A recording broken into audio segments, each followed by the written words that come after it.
These people have come prepared to give their life for it. This is the depth of the belief. They've said they will be there 6 months, they'll be there a year, they'll be there 2 years, they'll wait till 2024 when this government's term is finished. And they said they'll see him out of office, but they are not reneging on this. You know, we've not come here to ask or beg. We've come here to demand our rights. Hello and welcome to Ava's new media channel. Today I have a wonderful guest, Deepti Datt. Am I pronouncing it correctly? It's as good. It's Deepti Datt. Deepti Datt. So yeah. Deepti Datt, I am very grateful to have met back in May when I did the interview with Corey Morningstar, and Corey pointed me to the wonderful work of Alison McDowell, and Alison introduced me to Deepti's work.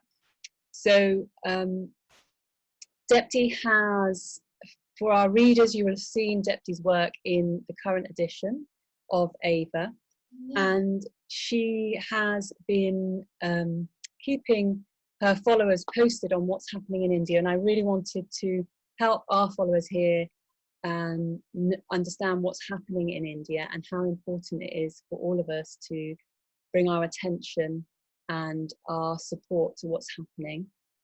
And so Deepti is a mum and she is a writer, and she's very much focused and concerned about the current trajectory that we find ourselves on as we flirt with the artificial and where that's leading us all in this world at this time.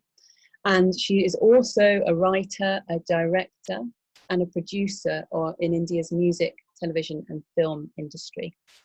She lives in Goa, and her heritage is of Indian, Canadian, and American heritage. So thank you, Deepti, and welcome. Isabella, thank you. Yeah, I like that you said I'm a mom, because yes, that's, I think all of us, everyone that you named and almost everyone I know is an inadvertent activist at this point, from a concern for what is going to happen for the future generations. And Alison has said this before. It's stayed with me always, her quote, which is, so it looks like a bunch of scrappy moms against AI. And it really does feel like that, doesn't it? It's being a mother, is it gives you a different perspective on life, to be concerned with things, and it's not very far from somebody who tends the soil as well. These are all things that are nurturing and growing and raising, and these are all things where you have to see something come into its fruition and it's blooming. Tending life. So I mean, I've been really inspired by the glimpses into what's happening in India. In what you've been sharing, images I've seen, particularly, I mean, I've loved some of the photographs I've seen of women and men, but I've seen images of and little films of the elders, particularly hearing and listening to a panel that you were on recently, which Jason Borsch did, and we had Anne Mandeep speaking.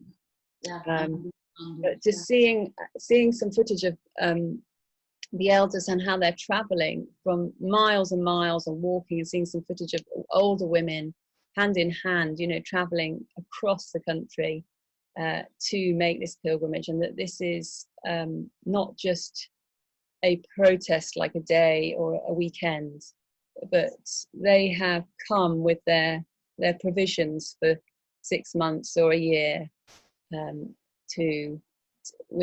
knowing that that's where they stand. And I feel many are unaware of what's happening. So please, let's hear about what's Sure. happening in India. Sure. I mean, I'd like to precede that by saying I don't consider myself by any means an expert on the goings on in the proceedings. Certainly not in the, you know, in the legal sense of the farm bills and the specifics on them.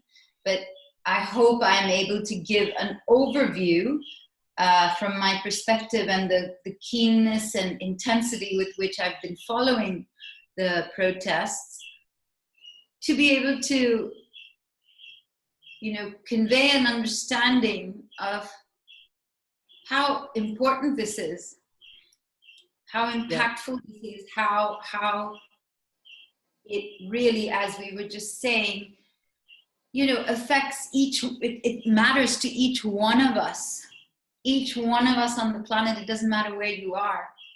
What's happening here is, you know, they've gone up against the corporatocracy, against the attempted corporatocracy.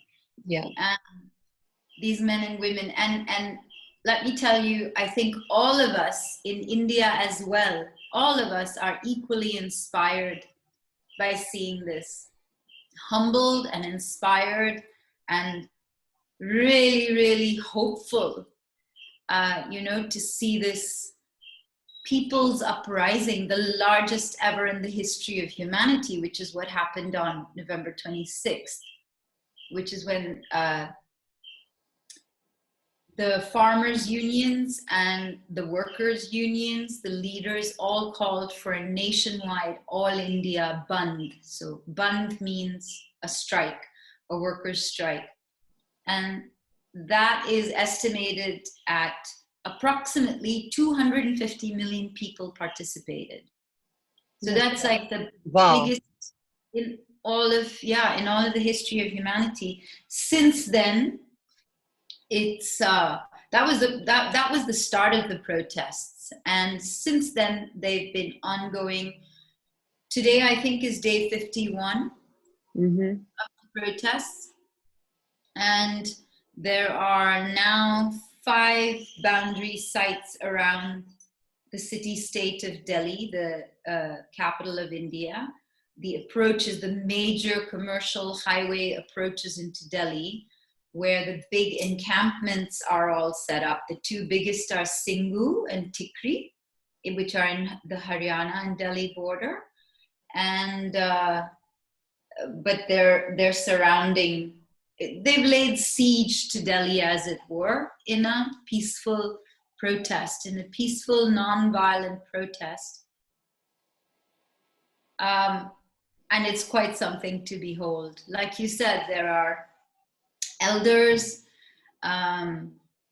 women, men, children, the trolley, you know, what they're calling the trolley. There's a newspaper that's come out of the protest sites itself called the Trolley Times. So the trolley's significance for the protests is this, that the trolley is an attachment to the tractor, a tractor for the farmers using the tractors. The trolley is an attachment.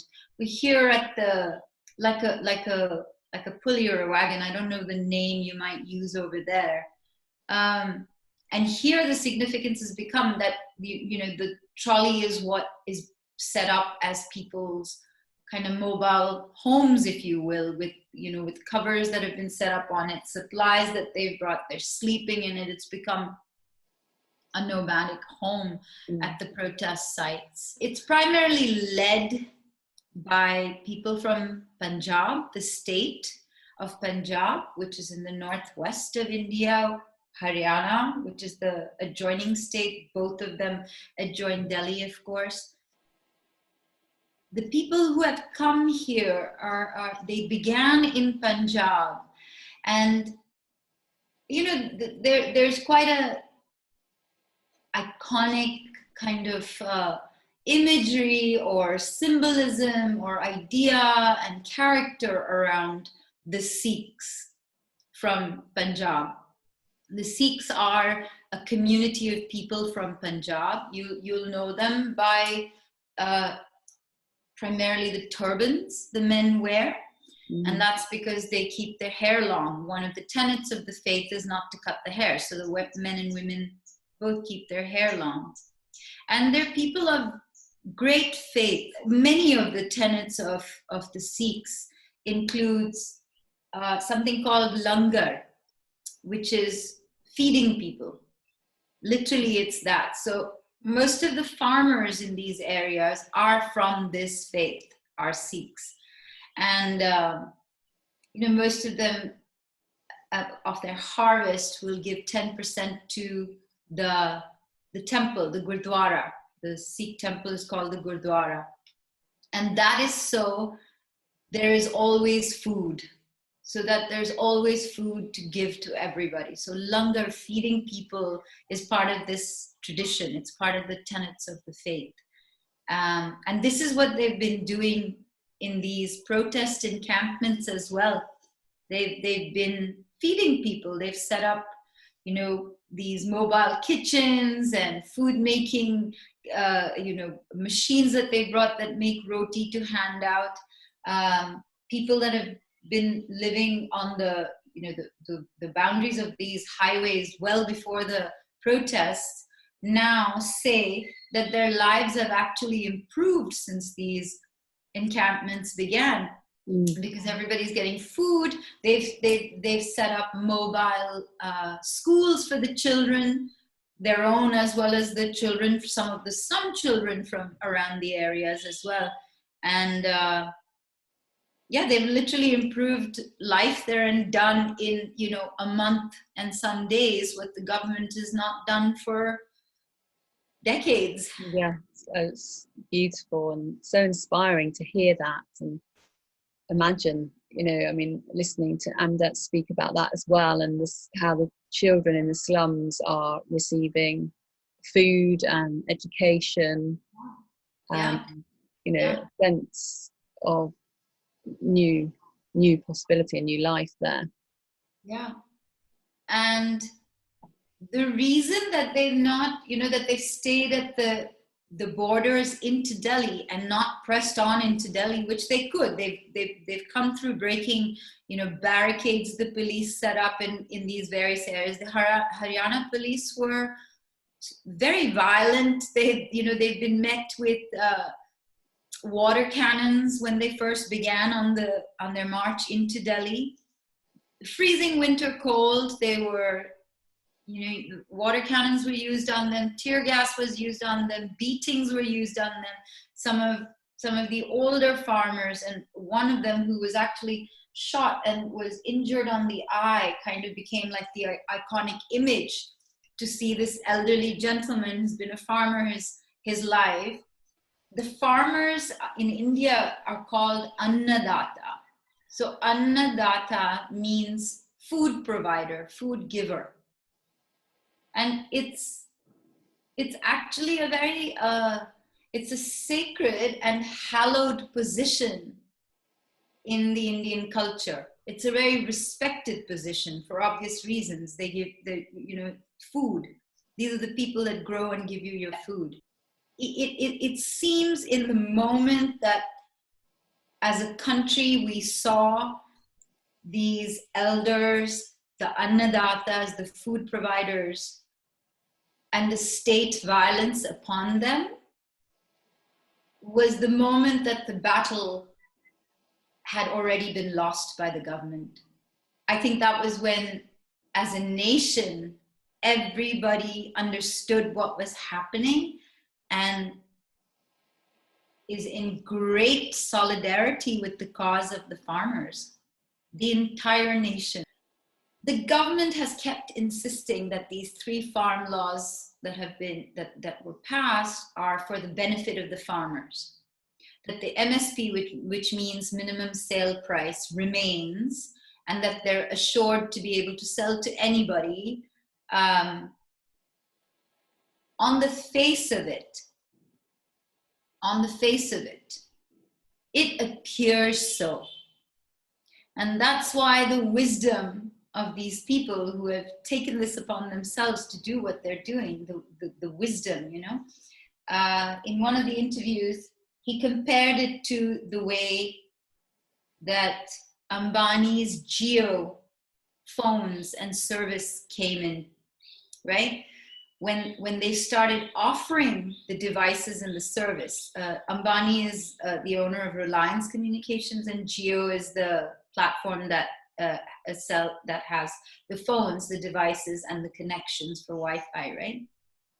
Mobile connections. So initially, they gave them out free. The devices as well as the connections was given out free. Mm-hmm. Market penetration, right? So it got out as widely as possible. 2 years later, the fees started in. The fees started getting built in, to the point where now, for some people, it's unaffordable, and they're locked into this agreement with this free device and plan that they got, which now is, unaffordable, and they have to chase to be able to keep that going. And this is what they liken to the farm bills, mm-hmm. behind which is also the corporates, Ambani, Jio, Reliance, who stand to benefit the most out of these. The idea being initially, sure, they may come into the market competing when the farmer brings his harvest to sale. He may get a better price for the first 6 months, for the first year, for the first couple of years, until all competition from the market is gone. And then it's just that one corporate. And then they can negotiate any price they want with the farmer, tell him we don't want your product at that time until the farmer is desperate and sells to them at any price, because there is no one else to sell. That is the whole purpose of the corporatocracy. The current incumbent government in 2014, the campaign they ran, which got them into the PMO, the Prime Minister's office, 5 billion of it was funded by Ambani and Adani, the two big billionaire corporate owners here. Wow. Everything that's happened in these past 6 years, the legislation has been in favor of the corporatocracy. Obviously, they paid for it, so they want to get their money's worth. I, in fact, asked Amandeep, what is going to happen here? What can happen here? Like, is the government going to repeal these 3 laws? Because that's a non-negotiable demand from the protesters, from the farmers. You must repeal these 3 laws. And what he said was, the government is in a very difficult place right now, because if they don't repeal the laws, the farmers have said, we are escalating these protests. January 26th coming up is India's Republic Day. And there's a parade that happens, very famous now, the Republic Day parade, where the military, the arms, everything is taken out as a show of the countries, and the pride of the nation and all of that. And the farmers are going to do one alongside that. It's literally kind of saying, well, the government's there saying, this is our country, this is what we're doing, and this is the way we're running it. And here are up to 350,000 people who've come up and said, it's our country. We're going to do this, and we're going to run it the way we want to, and you repeal those laws. Mm-hmm. It's really this détente. And if they do repeal the bills, then they have their corporate sponsors to answer to. So it's quite an interesting space to see what happens and how it goes on. And honestly, I pray every day.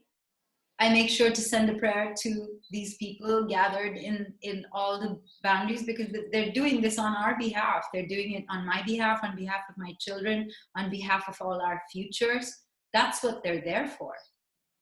Yeah, I really loved in the article that you've just written, which our readers can read, and I really recommend it, because it really is, I found it very helpful to communicate what's happening, because from here, not speaking the language and not being able to listen to a lot of the farmers that are speaking, a lot of the videos that are going viral, It's a really helpful article, so thank you so much. And one I've just written down a little quote from that. If you do not know what is happening in India, then you owe it to yourself to find out. Do you eat? And this matters, and this protest is deeply relevant to you and for each one of us everywhere on this planet. Yeah,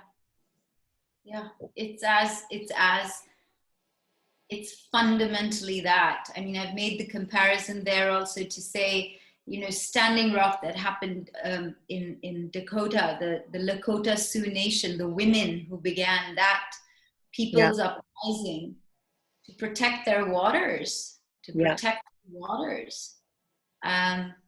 This is to protect our food sovereignty.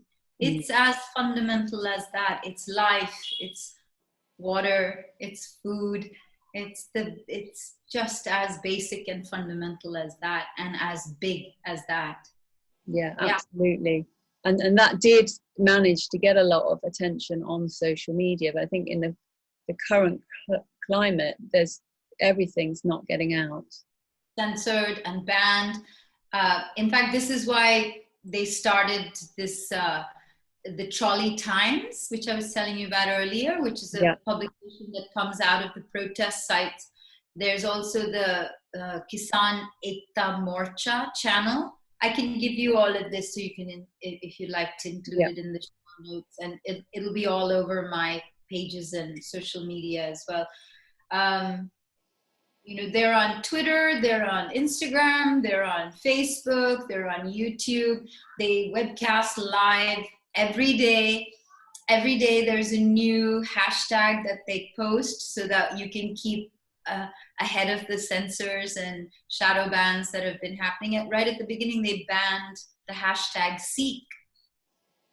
So yeah, it's kind of like a cat and mouse game. These guys is just staying, you know, one step ahead and making sure that their direct information gets out. The farmers gathered in Delhi.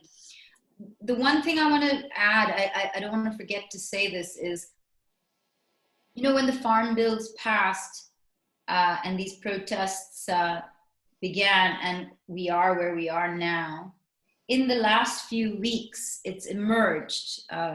First, it was an independent journalist, a blogger, a channel blogger, because this is the only media the farmers are allowing on the protest side. They won't speak to mainstream media. They won't speak to the national media, calling them Godi media. Godi means lap or lapdog media, if you will, which is, again, corporate media, right? Mm-hmm. Because they've been doing a real disinformation campaign against the protests, claiming they're separatists, they're anti-nationals, they're terrorists, they're Khalistanis, which is a movement for you know, a separate state of Khalistan. None of it is true.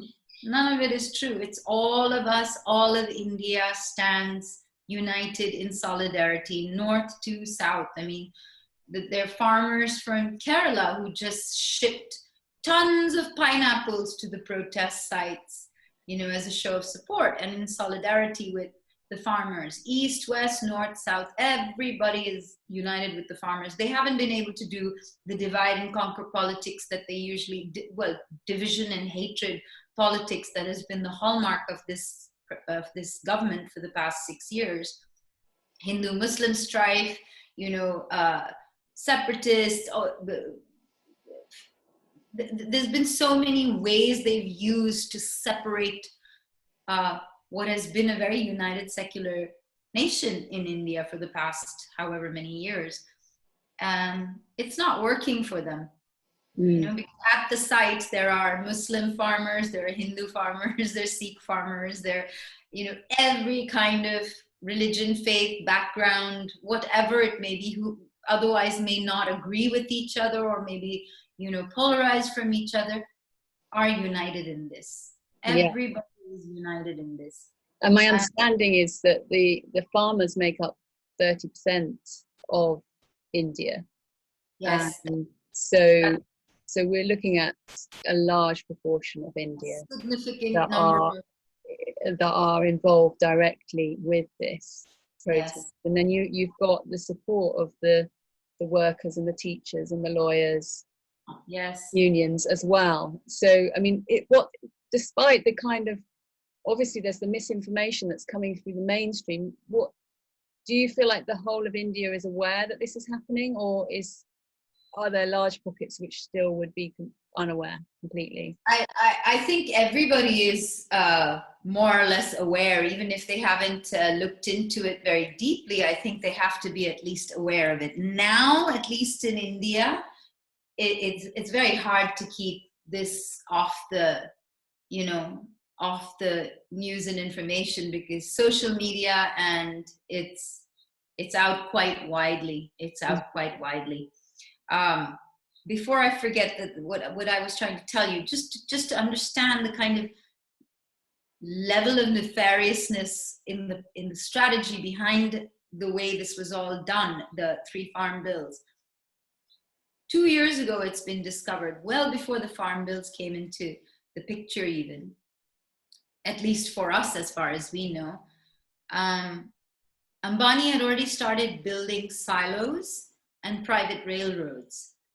So exactly what the farmers are saying would happen had already been planned. This is what they were planning to do, which is hoard the grains, buy from the farmers at the lowest price, hoard the grains, drive up market prices, manufacture,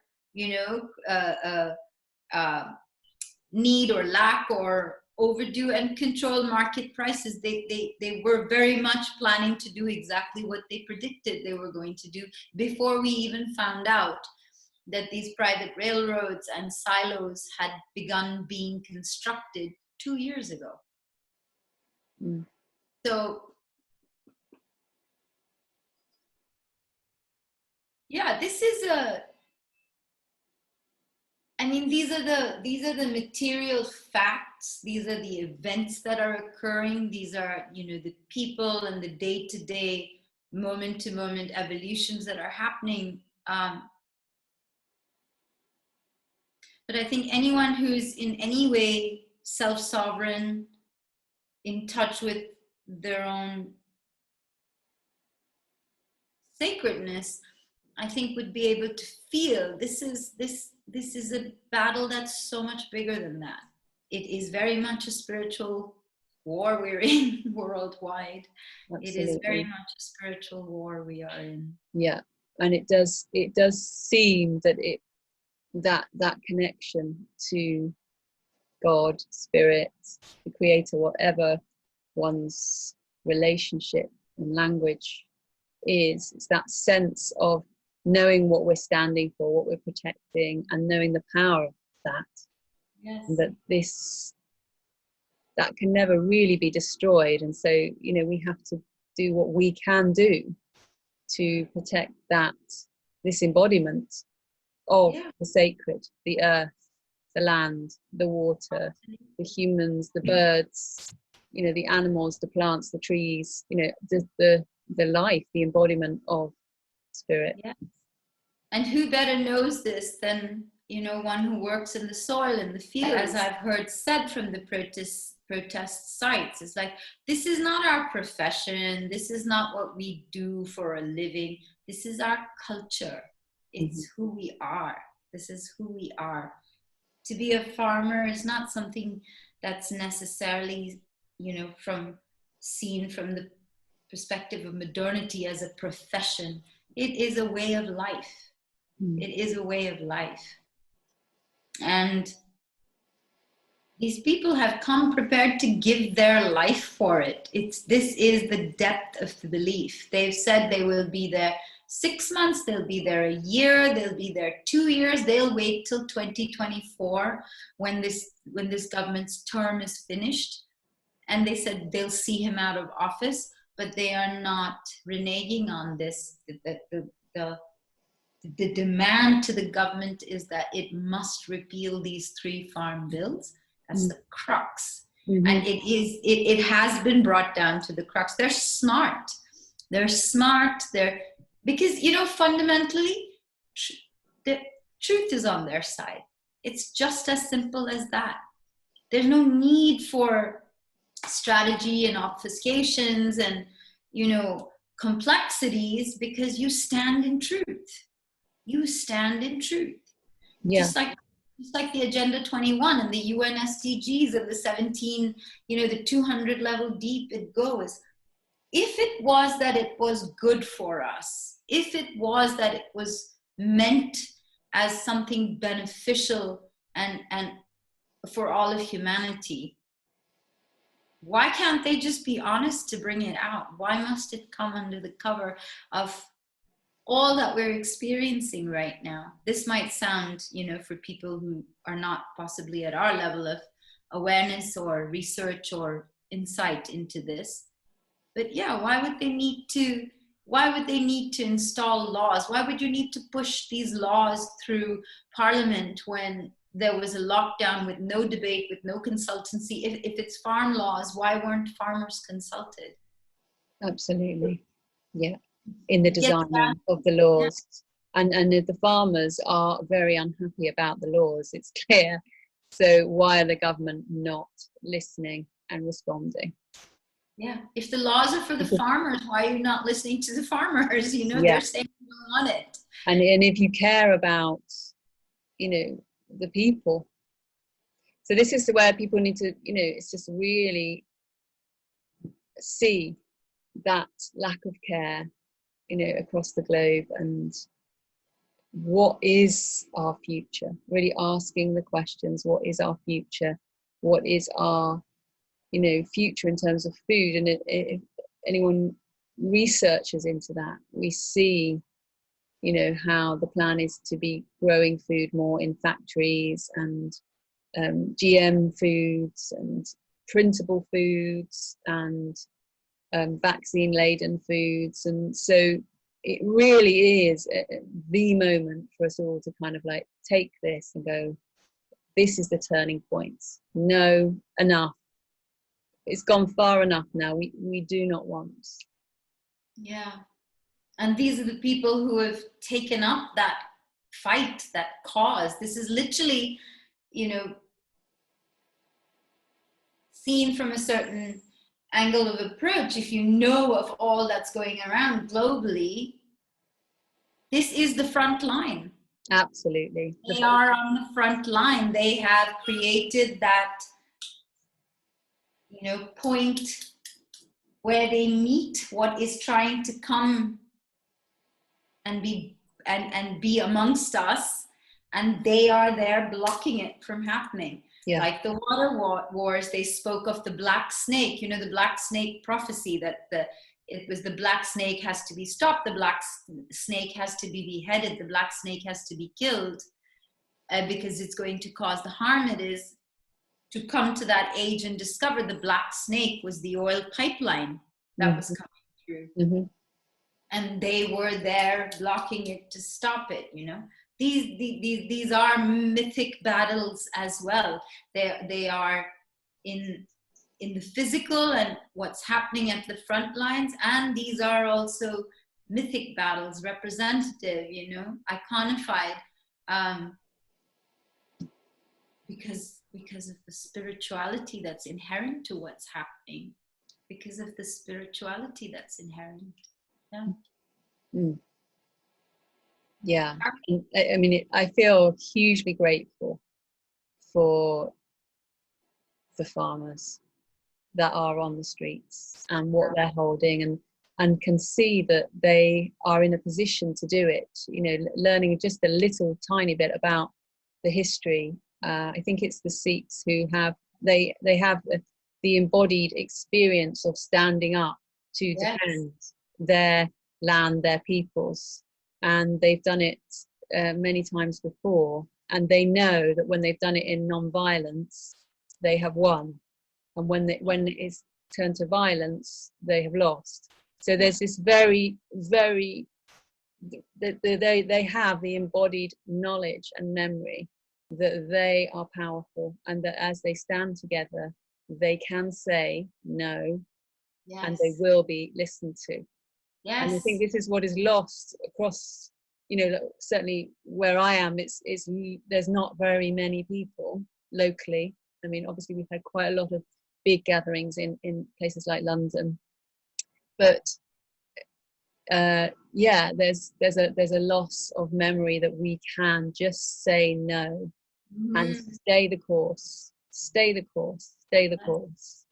Standing grounded in that integrity and power, because the truth prevails.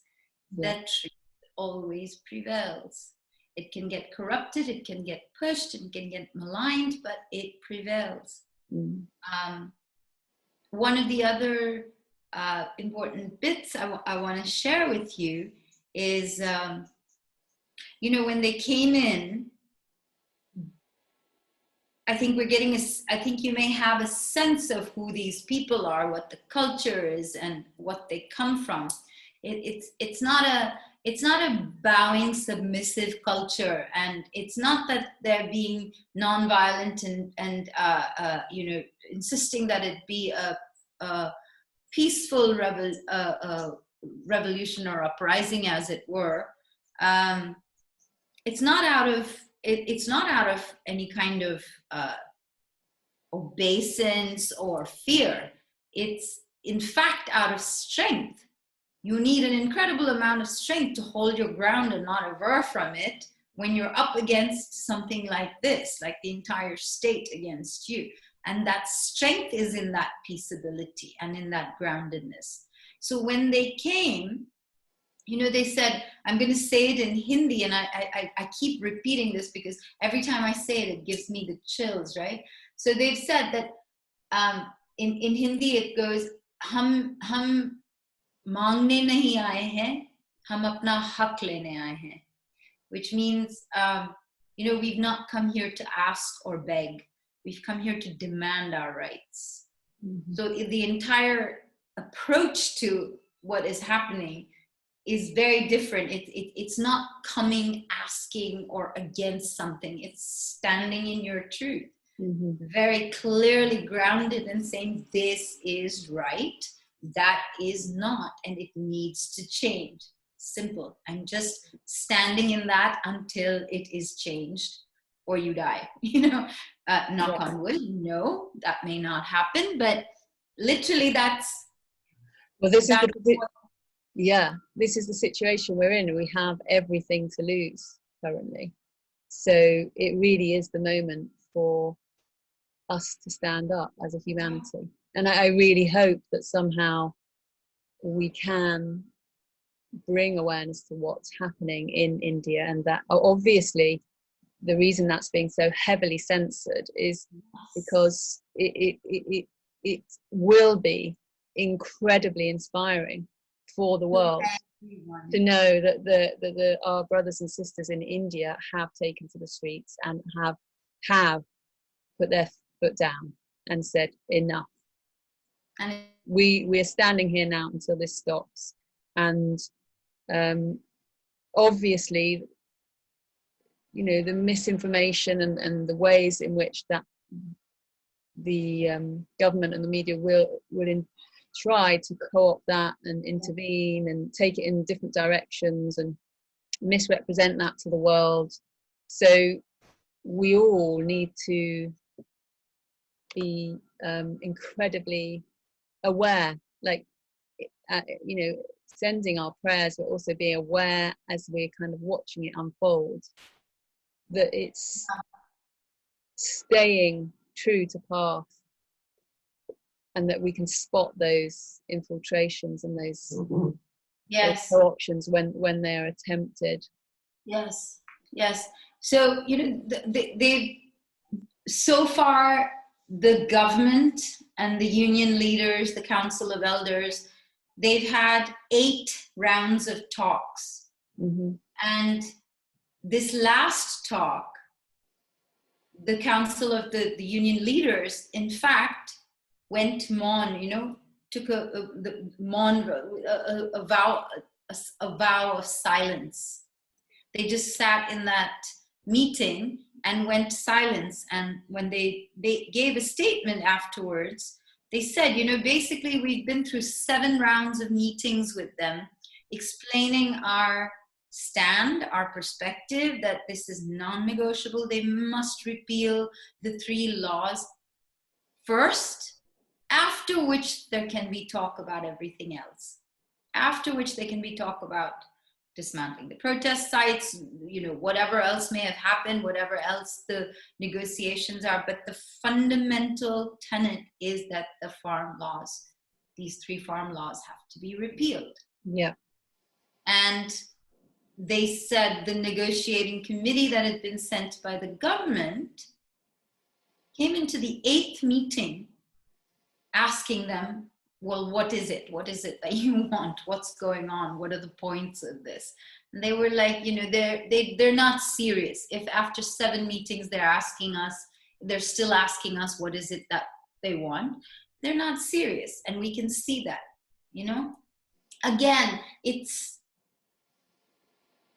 truth, authenticity, integrity, the alignment of intent, thought, words, and actions. And that there are still people in the world that have this, because so few do. There's so little left that honors and values this. So this last round of meetings, they came out and they actually said, you know, they'd written on these pieces of paper, basically saying, either we win or we die trying.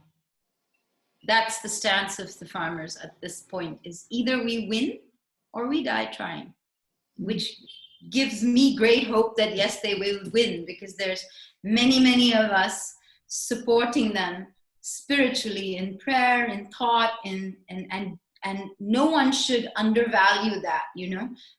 Once a day, taking a minute to just send a good intent and protection and prayer for these hundreds and thousands of people who've left their lives to come there and fight for on our behalf has great value. You'd be surprised. Absolutely. So now where it stands is that there's another meeting. In fact, today's the 15th.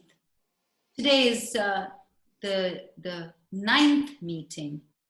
And like I said, I haven't been online, so I haven't seen what has happened, or they usually start around this time, 4 or 5. Last time also the meeting was around this time.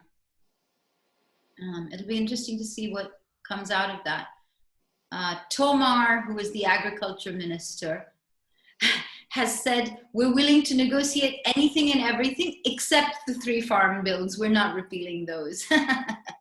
And the farmers are saying, well, you know, we'll be happy to negotiate anything and everything after you've repealed those 3 farm bills. So it's like a complete inversion of the, you know, the fundamentals of each, like, yeah, it'll be interesting to see what happens.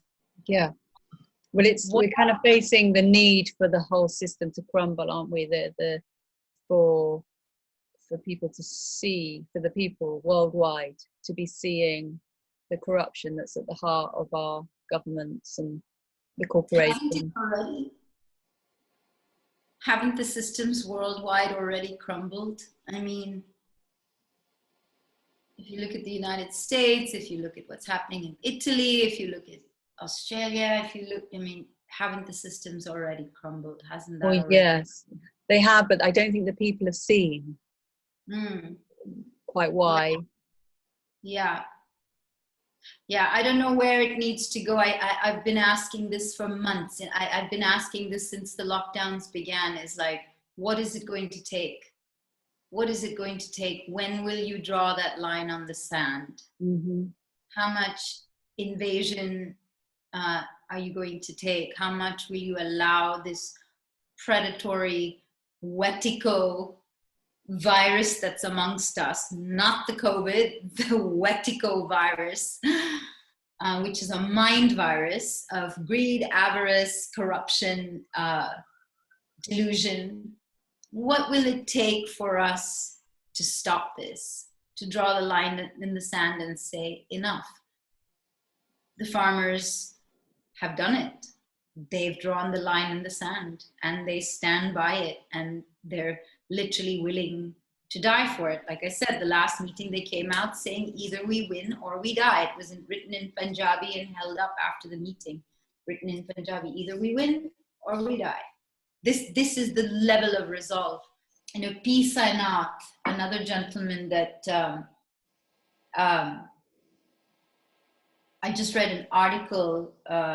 He has been in Chandigarh in a talk, and he said, you know, this is no longer just about the farmers in Delhi and the protests against the farm bills. This is about our democracy. Yeah. It's about our republic. It's about the people taking the republic back from the corporatocracy. Yeah. Well, I was just reading, I think it was the article that you shared yesterday that I think was published yesterday by Amandeep in the Caravan or something, yes, Caravan magazine. So in there, it was really good to kind of get a sense of, or actually it might have been actually the other guy, I can't remember his name, on the panel with Jason. Devdan Chaudhary. Yeah, maybe. What's his name? Devdan Chaudhary. He's also a novelist and writer. Yeah. If there is, I mean, I haven't been on my social media for the last 24 hours or so, so I don't know if there's possibly an article he may have published, but Amandeep has written, a really brilliant update in a piece that's kind of like an update from an insider perspective in the Caravan magazine, because he's been there in the protest sites for the last, I think, couple of weeks and just left from there. And this is the article that he's done.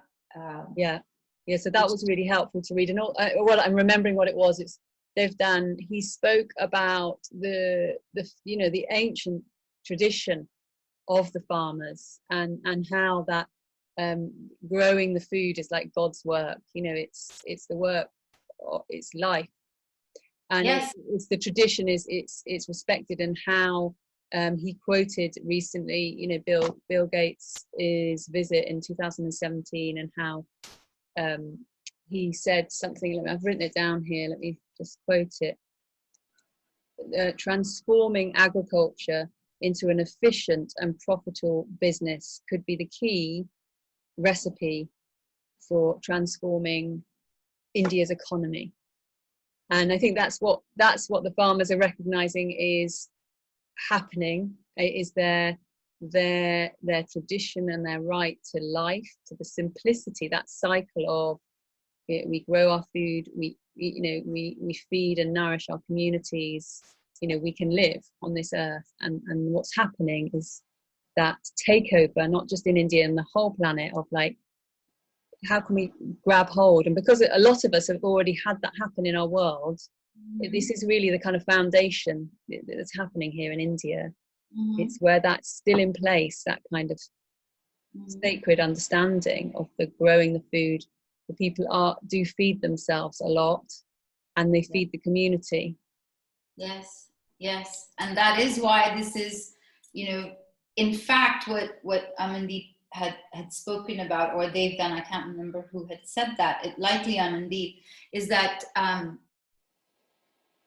it is in fact one of the tenets of the Sikh faith, is one who works with the soil is doing God's work. Annadatta, the food provider, is a very hallowed and sacred position in the Indian culture. Someone to give great respect to. I can't even say this guy's name, the Gates guy. I'm just, somebody sent me something else that today that said that he has more land than anybody else in the US now, agricultural land across 18 of the US states. Wow. 18 different states. He has more land than any other farmer, grower, or anybody else. And this article that I'm working on, which I shared in advance with you, you know, I've said in there that it's reached such a level of corruption and greed and hegemony and oppression and control with this one guy, Gates. It's just cartoonish. It almost makes you wonder if he's even real, because of he seems to be everywhere in everything that we are experiencing right now. Mm-hmm. At the origin of it, you know, be it lab grown meats. I don't know if you know that worldwide now they're culling birds, including in India, millions of birds. Poultry is down 70 to 80% because they're culling poultry farms. They're just culling them, killing off millions of birds. And this is worldwide. As we are under the aegis of the alleged virus, this is apparently for bird flu. Okay, so they're actually killing them, are they? Because I've heard about the kind of regulations that they've been putting in place for, you know, friends that locally have their own chickens, you know, being asked to have them inside. There's a huge cull of birds, poultry around the world going on, and you know, this is the manufactured food crisis. This is part of what they're doing. When last year, when we began with the lockdowns, it was livestock in the US. It was livestock across Texas farms, Oklahoma farms. The level of corruption and you know, just the darkness of these acts that we reached is almost cartoonish. You can't believe it's happening. No, it is unbelievable, and that's why we're in this situation where there are a lot of people that can't see it, because it's a lot to see and digest, isn't it? But it is, for anyone who's willing to look, it's all in plain sight. It's very obvious. It's just all there. It's not hidden. I was going to say that next, is that it's so much that I can't believe there's anybody left who is not seeing it. I find it so surprising that there are still, you know, huge amounts of people who don't see what's happening. Mm. And that and what that tells me is that the training, the domestication of the human mind has been so effective over the last decades as to render you completely detached from your own sensibility, your own perception, your own sacred, God-given, divine perception of truth. Yeah, I mean, this is people are disconnected from their felt sense knowledge, certainly, and have invested so much into the structure of the system, and, you know, trust in the mainstream media. I mean, what I find quite astounding is even you know, because I think it's quite common that people don't trust the government in this country, certainly. In the UK, there's definitely a low trust in the government, but still somehow there seems to be a trust in the media, or something, or the government's response to the current crisis, so that it's managed to kind of completely overshadow everything that's being rolled out across our whole planet with the technocracy and Agenda 21. And so Winter Oak has just published a 5-part, I don't know if you read Winter Oak, it's winteroak.org, has just done a 5-part series, which is excellent. I'd really recommend everybody to read it, because it's a dissemination of, you know, the W5, as I say, who, what, when, where, why, of what's happening, who's involved, where they're involved, who the local, who may be very close to you, the global influencers of the World Economic Forum. Highly recommend that article. I was in the last talk that we did with Jason, you know, I don't know if you saw it, and I don't know what the sense of people is of Piers Corbyn, who had come on the talk with us. And you know, Jason asked him if there was anything he wanted to ask about what was happening in India, and he said, "Yeah, I want to know, how'd you do it? How did you do it?" Mm-hmm. And you know, it's interesting, the response there. You said it as well. These people who are there and willing to stay the course, and like I said, they've said 2 years, 4 years, whatever it takes. They're not leaving this. Yeah. I asked Piers this question, which was, you know, can you get people to come out for more than a day-long protest? Can you get people to come out for more than a weekend, or like Saturday morning to Saturday afternoon for a day long? Would those people be willing to come and stay and not leave until, you know, every one of your lockdown tier level, whatever that they're doing there? I'm not very familiar with what's happening in England, but I know there are tiers and levels and ways that they've got people curfewed and locked down. Would you be en masse able to gather the people and say, no, we are not leaving till you relent, till the government serves us as the servant of the people that the government is supposed to be? Yeah. You know?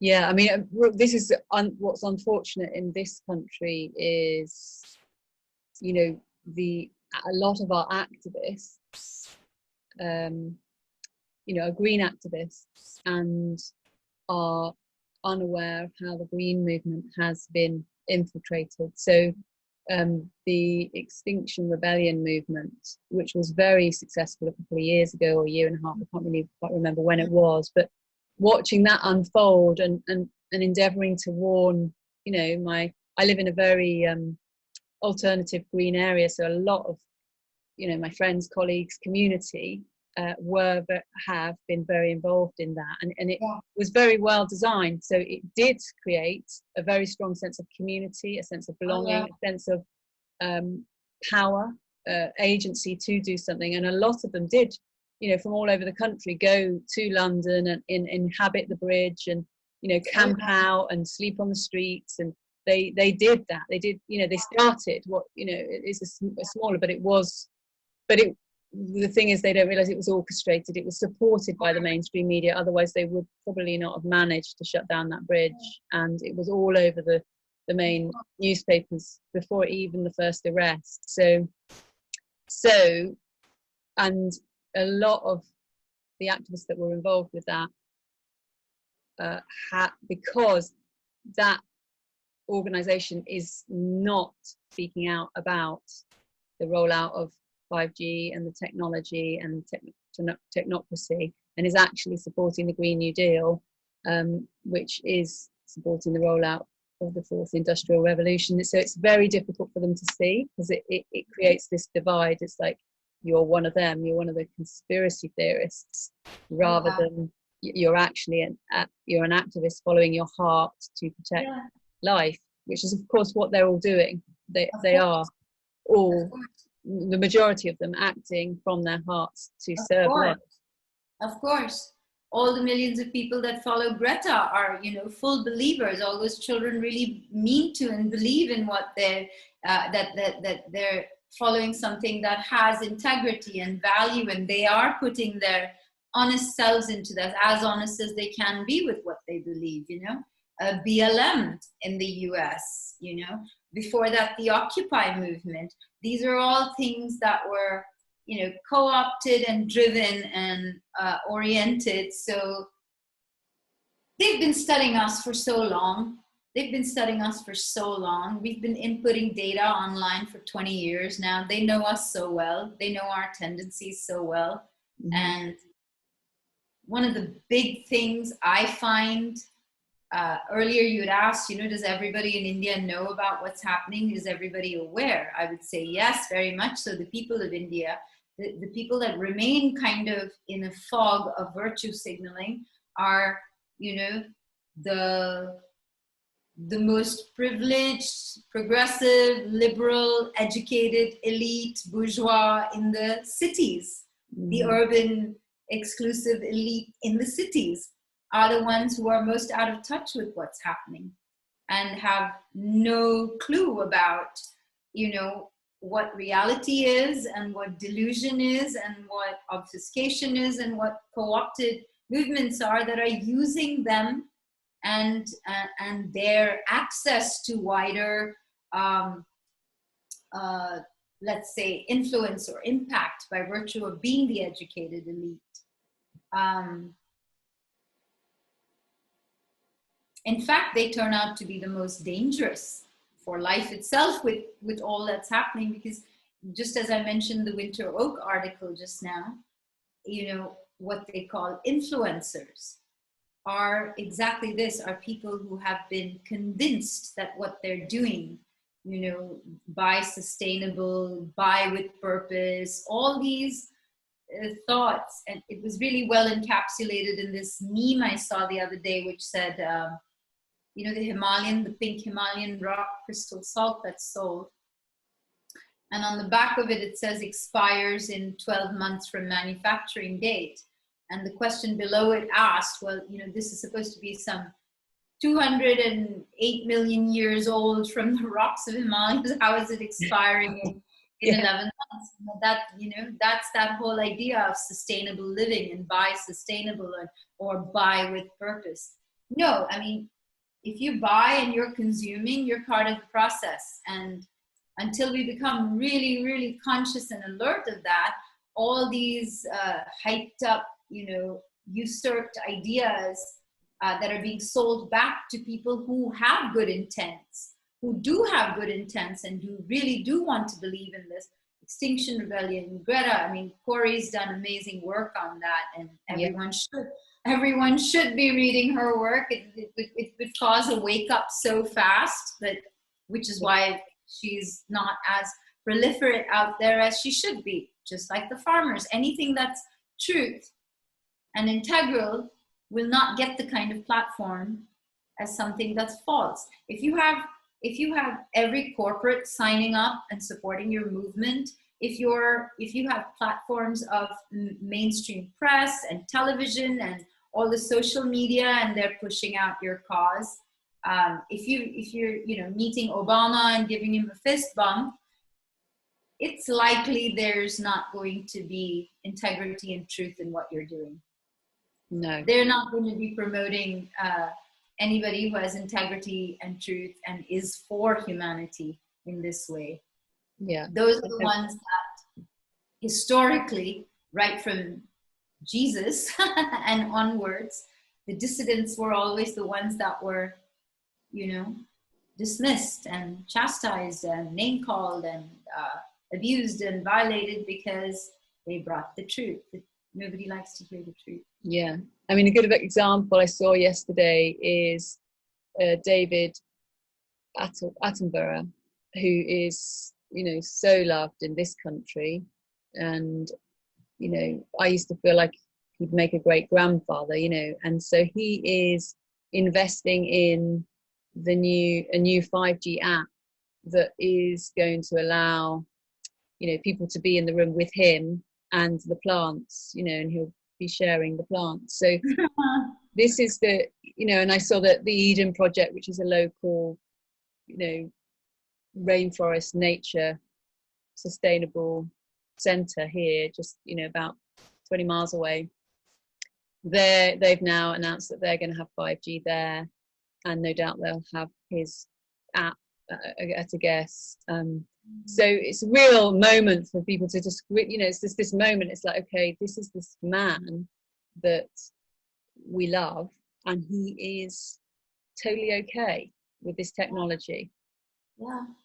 Yeah. And hopefully people will just let it be a little crack where they can just take a look and certainly look at Corey's research and look at some of the other research. Yeah. For themselves. Alison on impact investments, you know, people like just recently she pointed out Zach Bush in an interview with Robert Kennedy Jr., speaking about, you know, impact investment work that I mean, basically, people may not know. People just may not know, you know, and they do go for the big, loved influencers, of course, with the big followings, the celebrities, the influencers, the people with the big following, you know, using their belief, their honestly good intentions to subvert the purpose. That is who they will go for. Jane Goodall, you know, and all so many of these people that are there pushing for, at the time, also for Extinction Rebellion. And you're like, I mean, guys, you're pushing a eugenics agenda. Are you aware of this? You know what I mean? You're hanging out like people who believe in eugenics and are installing a technocracy that's going to achieve that end. They mean to depopulate the earth. This is not conspiracy theory. This is for real. And it's happening and it's rolling out. And there's more than enough evidence available for anyone with the slightest bit of research to find this out for themselves if they'd like. If you don't believe me, you don't believe, you know, anybody else that you're listening to, you know, all I keep saying is, don't believe me. Please don't believe me. Just go find out for yourself. Please. Just that inquiry. Just do that. Really. Absolutely. And we'll I'll put links in below for your work and some of the other writers that are covering what's happening in India, and we'll also link in Corey's work, and and some good links. If you want to send me any links, I will. That you would like me to put in, and yeah, just any final messages that you'd like to give out to our audience.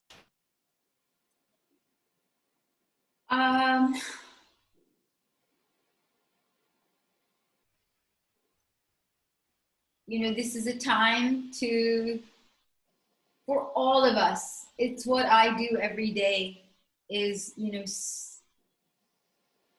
stand in the mirror and meet your truth. Meet your truth. The most important work we can be doing on the planet in this time is self-knowledge. That is what will set us free, individually and our species as a whole. It is the work we have to do.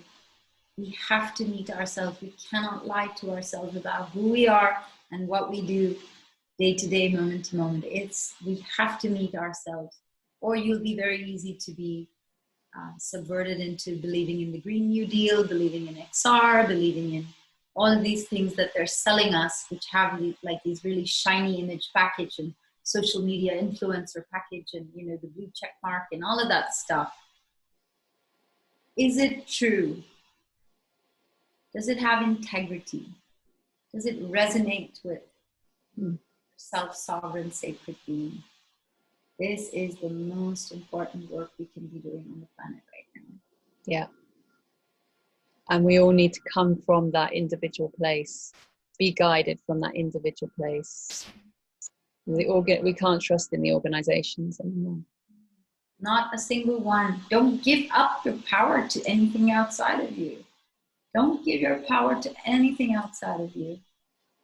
And yeah, maybe these can be the last words to share as we leave. I know you have to go pick up children at school run. I have my shopping list on this page that I've been taking notes in it as well. You know, the original meaning of the word power was not to oppress, to control, to accumulate, to own. The original meaning of the word power was the ability to create. And that is what we are. We are creators. Creation is us. It comes through us. We are creation. So don't give your power away. Don't give your power to, there is no authority higher than yourself. Don't give your power away to any government, and there is no authority higher than yourself. Absolutely. Thank you so much, Deepti. Thank So you. wonderful, so wonderful to meet you finally in this way. I feel like I've known you for a long time now. Over Yeah, the same internet. here. Yeah. Same here. I was going to say, haven't we done this before? I thought we'd done a talk. No, it feels like we have, but we haven't. We've just witnessed each other in this way and spoken quite a bit. So over the email. So yeah, thank you. Thank you. Thank you for giving this platform an opportunity, and I hope many more people tune in to what's happening with the farmers' protests and get great inspiration. It should inspire everyone. It should inspire the world. Well, we will do what we can do to keep sharing, and do be in touch if we can do anything else. And I just show you the Deepti's on. Oh, that's beautiful. Deepti's That's so on the front cover here. Wow, that looks beautiful. Well done. You did it. Well done. There you go. Creation. Yes, very satisfying. Much relief to finally have it in the paper form and be able to send it out. Amazing. That looks beautiful. Well done. Yeah. Well, it has, it has the work of Deepti Datt and amazing other women activists, experts, investigative journalists, frontline, women on the front lines around the world. So it really is, hopefully it's a real connect the dots piece of evidence for those who want to see what's going on in the world. I think for those who don't want to see what's going on in the world, it's a bit dense. Yeah. But I have family members that are reading it, and some really appreciating it, and some finding it like black treacle was described to me. That's somebody who likes the mainstream media and would like to go along with what's being proclaimed at the moment. So yeah, I mean, the time has passed for that judgment also. I've got nothing on anyone. It's like we're all on our journey. Each one of us is going to get there one way or the other. You can make it hard, you can make it easy, you can be willing, you can battle it out. However so it happens, it's trust in God and faith. One thing that I was shared on the panel that Jason Borsch of August Fest, and I'll post his channel below as well, is Piers Corbyn asked the question is what can we do in other countries? Is there ways we can help? And Deep, I think his name is, he shared that what is really helpful at this time is that we from all around the world, we can help by writing to the government and asking that they keep the protest non-violent and that they don't bring in the armed military, armed forces, and take armed aggression towards the peoples of India. So I hope that we can do that. We can respond to that request. This is the way the peoples of India are not asking us for donations. They're not asking for food. They're asking for us to help get the message out because it's being censored, and to ask the government that this protest remains non-violent. So thank you to our listeners here at Ava. Please share with those that you feel will be interested and to learn about this, and help us get the message out. Thank you.